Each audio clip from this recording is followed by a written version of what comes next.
Assalamualaikum Koma. Okey, hari ni kita bersama Fazwan lagi dari TM Motor World. Hari ni saya nak review sikit sebab ramai tanya, skuter sisi besar tak ada ke? Come on lah, ini Fazwan, semua ada. Okey, so dekat depan saya ni adalah T-Max 530. Yang ni motor tahun 2017. Untuk register dia 2020. Mileage baru 31,000 sahaja. Okey. So tengok apa yang ada dekat motor ni. Dekat tempat pemijak ni dia dah tambah aksesori lah, warna gold. Dah ada CarPlay dekat sini. Kita try on sikit. Okey.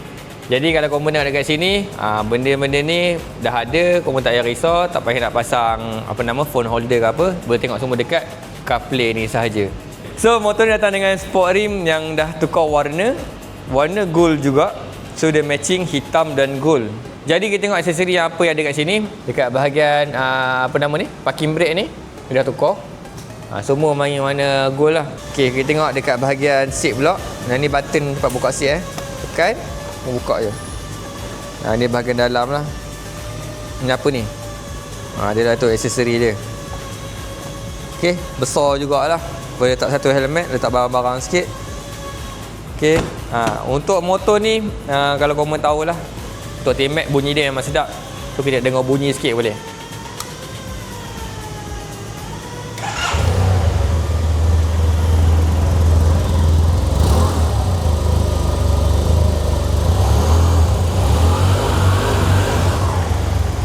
TCS tak boleh polah.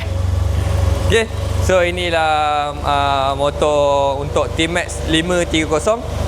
Bagi saya, kalau korang rasa T-Max 560 bajet keras sangat, korang boleh start dengan T-Max 530 ini.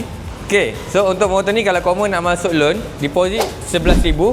So bulanan dia lebih kurang RM906 selama 5 tahun. Untuk motor ni harga dah turun dah. Kami jual sebelum ni 46,800. Kalau korang tengok dekat sini memang tulis lah 46,800. Tapi bos bagi diskaun untuk motor ni sebanyak RM2,000. Jadi kami jual dengan harga RM44,800. Okey.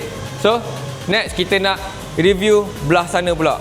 Okey, yang ini pula ialah BMW C650 GT.